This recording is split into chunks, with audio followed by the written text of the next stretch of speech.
Okay, सो अभी तक हमने पढ़ा कि ग्रीन रेवोल्यूशन में कौन कौन से रिस्क थे। फिर इसके बाद हमारा आता है कि जो सब्सिडी प्रोवाइड किया जाता था ग्रीन रेवोल्यूशन को प्रमोट करने के लिए, जो गवर्नमेंट सब्सिडी देती थी, इकोनॉमिस्ट का उसको लेकर दो फेस था, एक फेवर में, एक अगेंस्ट में। फेवर वाले क्या कहते थे? कहते थे कि नई टेक्नोलॉजी में जो इम्प्लीमेंटेशन है या टेक्नोलॉजी में जो इम्प्रूवमेंट आ रहा है वो बहुत ही रिस्की है, ठीक है, और सारे फार्मर्स इतने रिच नहीं होते हैं कि उस रिस्क को बियर कर सकें, तो गवर्नमेंट को हेल्प करना पड़ेगा in order to implement the technological developments of green revolution. और दूसरा साइड जो कहता था कि सब्सिडी जो है वो डिसअलाउ हो जानी चाहिए, रिमूव होनी चाहिए एग्रीकल्चर सेक्टर पे after a specific period of time, एक स्पेसिफिक पीरियड ऑफ टाइम के बाद, जब वो पर्पस जिस वजह से सब्सिडी दिया जा रहा है वो पर्पस सर्व हो जाए। तो ऐसा क्यों कहा जाता था? क्योंकि सब्सिडी जो प्रोवाइड करती है गवर्नमेंट वो फर्टिलाइजर्स इंडस्ट्री को मिलता है और प्रोस्पेरस फार्मर्स को मिलता है। हम लोग and was expected not to be delivered to needy people, क्योंकि ऐसा माना जाता था, उन इकोनॉमिस्ट द्वारा ये माना जाता है कि जो सब्सिडी है वो फर्टिलाइज़र कंपनीज़ को मिलते हैं, पेस्टिसाइड्स बनाने वाली कंपनी को मिलते हैं, ना कि नीडी फार्मर्स को। Prices act as a signal about the availability of the goods. When a good becomes scarce, its price tend to be high and it makes people to think about its use. अभी उसके बाद क्या होता है कि अगर prices जो हैं उसके अवेलेबिलिटी, किसी भी गुड्स के अवेलेबिलिटी के बारे में बताते हैं। अगर कोई गुड्स कम है तो उसका प्राइस बढ़ेगा, और प्राइस जब बढ़ेगा तब लोग समझेंगे उसका अहमियत कि वो कितना इम्पॉर्टेंट है, ठीक है, एंड फिर उसका यूज़ करना शुरू करेंगे, फर्टिलाइज़र्स, HIV सीड्स वगैरह का। सब्सिडीज़ में lead to wasteful use of resource. अब अगर हम सब्सिडी प्रोवाइड करते हैं तो सब्सिडी प्रोवाइड करने की वजह से चीज़ें सस्ती हो जाती हैं। चीज़ें सस्ती हो जाएंगी तो हम लोग उसका बुरी तरीके से यूज़ करते हैं, जो कि फर्टिलाइज़र इंडस्ट्री वगैरह जो होती हैं उनमें जो फर्टिलाइज़र्स बनाए जाते हैं, इसकी वजह से बहुत ऐसा टॉक्सिक पॉल्यूटिंग गैस रिलीज़ होता है जिससे इन्वायरमेंट को नुकसान पहुंचता है। अब क्योंकि वो सस्ता मिलता है पेस्टिसाइड्स एंड फर्टिलाइज़र्स, तो इस वजह से लोग उसका गलत यूज़ करते हैं, उसका प्रॉपर तरीके से यूज़ नहीं करते हैं, जिस वजह से सब्सिडी का गलत यूज़ हो रहा है। इसलिए इकोनॉमिस्ट कह रहे थे कि सब्सिडी अब नहीं देना चाहिए। After that, critical appraisal of agricultural development during colonial rule के टाइम एग्रीकल्चर जो था वो स्टैगनेंट था और बैकवर्ड था। एक स्टैगनेंट मतलब स्लो रेट से या नो डेवलपमेंट वाले स्टेज में, और बैकवर्ड था। इंडिपेंडेंस के बाद बहुत सारे ऐसे स्टेप्स लिए गए ताकि एग्रीकल्चर को डेवलप किया जा सके। इसमें तुम्हारा लैंड रिफॉर्म का पॉलिसी, ग्रीन रेवोल्यूशन का पॉलिसी, ये सारा इंक्लूडेड है। लैंड रिफॉर्म पॉलिसी जो था ये अबॉलिश किया, कौन सा, जमींदारी सिस्टम और लैंड सीलिंग प्रोवाइड किया लैंड टू लैंडलेस पीपल। जो भी लैंड रिफॉर्म्स पॉलिसी आई, इसकी वजह से जमींदारी सिस्टम का रिमूवल हुआ, अबॉलिशमेंट हुआ, और लैंड सीलिंग जो था वो प्रोवाइड किया लैंडलेस कल्टिवेटर्स को लैंड। ग्रीन रेवोल्यूशन ने क्या किया? ग्रीन रेवोल्यूशन ने एग्रीकल्चर सेक्टर में प्रोडक्टिविटी को इंक्रीज़ करा, स्पेशली व्हीट एंड राइस को, जिसका असर ये हुआ कि हमारा जो देश है वो फूड ग्रेन्स के रिस्पेक्ट में सेल्फ डिपेंडेंट हो गया, इसे दूसरे पर डिपेंडेंट नहीं रहना पड़ता था। हालांकि इसके पहले तक, जब ग्रीन रेवोल्यूशन आया था उसके पहले तक, हमने यूनाइटेड स्टेट्स ऑफ अमेरिका पे अपने नीड्स को फुलफ़िल करने के लिए डिपेंडेंट रहना पड़ता था। 1990 तक मेजॉरिटी ऑफ द पॉपुलेशन जो था वो एग्रीकल्चर पे ही वर्क कर रहा था, and which is an important failure of this policy as it increases disguised unemployment. अब इससे दिक्कत क्या हुआ कि pesticides, chemical, irrigation facility, harvesting facilities आने की वजह से अब उतने लोगों का रिक्वायरमेंट नहीं था एग्रीकल्चर में। फिर भी 1990 तक मैक्सिमम लोग एग्रीकल्चर पर ही डिपेंड करते थे अपने लाइवलीहुड के लिए, जिस वजह से डिस्गाइज्ड अनएम्प्लॉयमेंट आया। इंडस्ट्रियल डेवलपमेंट इंडस्ट्री सेक्टर का डेवलपमेंट बहुत इंपॉर्टेंट माना गया इंडिया में। इंडिपेंडेंस के टाइम में इंडस्ट्रीज़ का कंडीशन बहुत पुअर था, और कुछ ही प्राइवेट एंटरप्रेन्योर्स थे जिनका बहुत ज़्यादा, जिनके पास कैपिटल अवेलेबल था, जैसे टाटा, रिलायंस, ये सब, ठीक है। रिलायंस नहीं, टाटा हो गया, और उसके बाद जो पुराने जो बहुत बड़े बड़े इंडस्ट्रीज थे, बिरला हो गए, ये लोगों के पास कुछ ही ऐसे प्राइवेट एंटरप्रेन्योर्स थे। जैसा कि हमें पता है हैंडीक्राफ्ट इंडस्ट्री जो है पूरी तरीके से ख़त्म हो चुका था, इसीलिए हमें फोकस करना था कि हम अपने इंडस्ट्रीज़ को, इकोनॉमिक स्टेबिलिटी के लिए अपनी इंडस्ट्रीज़ को डेवलप करें।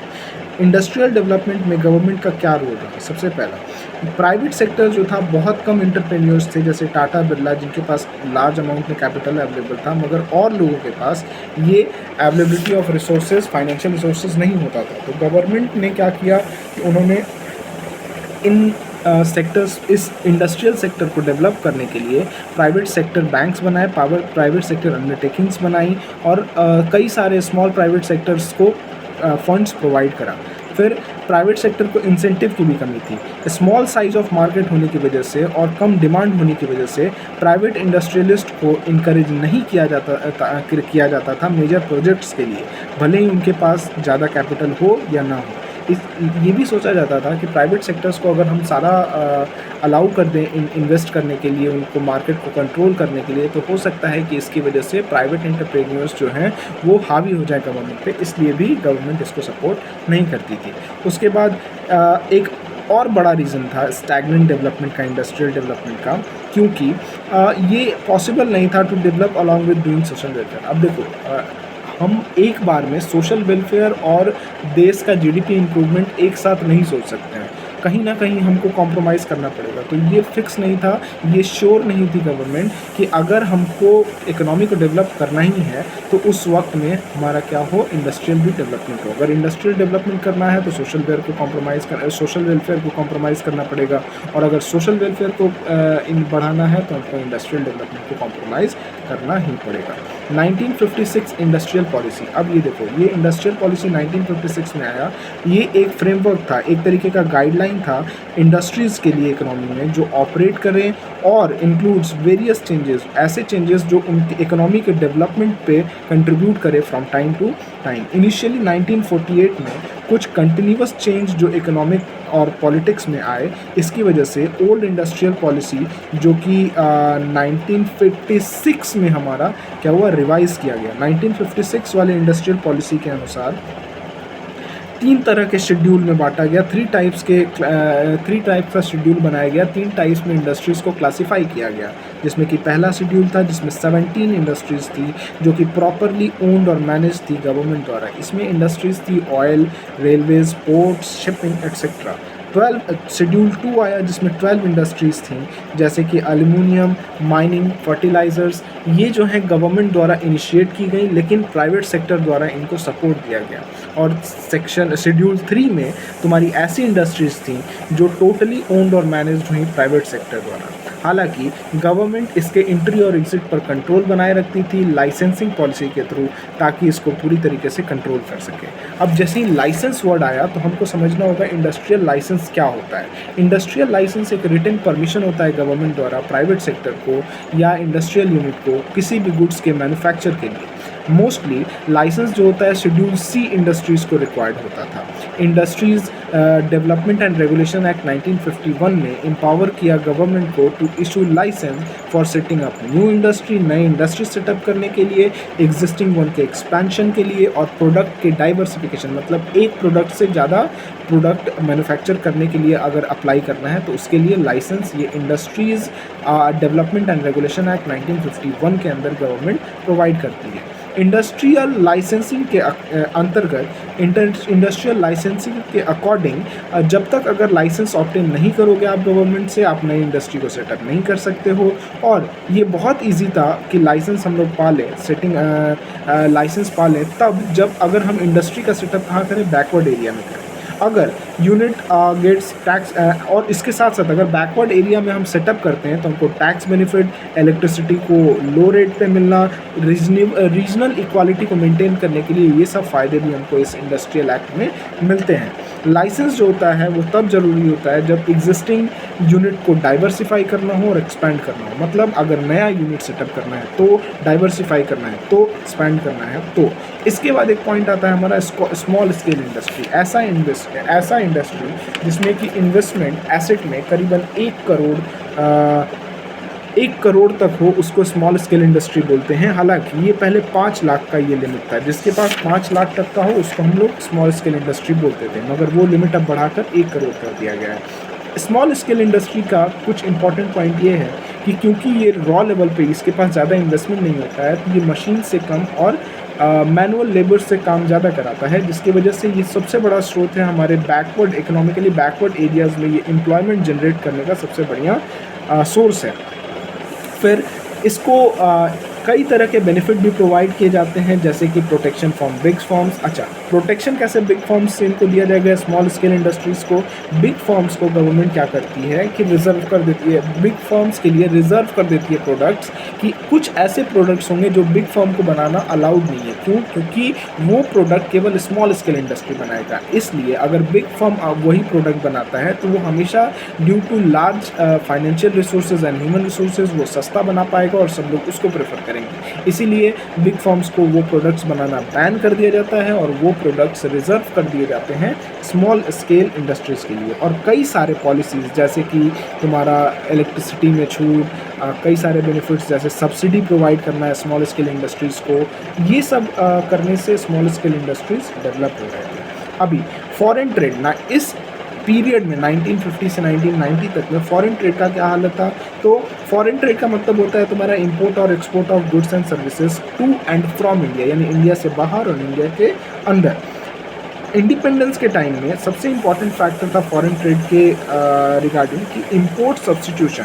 ठीक है, सबसे इम्पॉर्टेंट फैक्टर क्या था? Import substitution. क्या होता है ये? इसका मतलब कि आप जितना प्रोडक्ट बाहर से इंपोर्ट करते हैं उसको सब्स्टिट्यूट करके डोमेस्टिक कंपनीज़ को प्रमोट कीजिए उन प्रोडक्ट्स को बनाने के लिए, ताकि आपका इंपोर्ट कम हो जाए।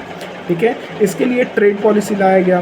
Following strategies were implemented in order to make India self reliant country in various sectors. कुछ पॉलिसीज़ लाए गए जिसकी मदद से हम लोग इंडिया को सेल्फ रिलायंट बना सकें। इसमें था इन वेरियस 5 ईयर प्लान्स, बहुत सारे स्ट्रैटेजीज़ जो कि ट्रेड से रिलेटेड थे, और उसमें स्पेशली एक सेपरेट पॉलिसी बनाया गया इंपोर्ट सब्स्टिट्यूशन का, जो फोकस करता था इंपोर्ट कम करने पे।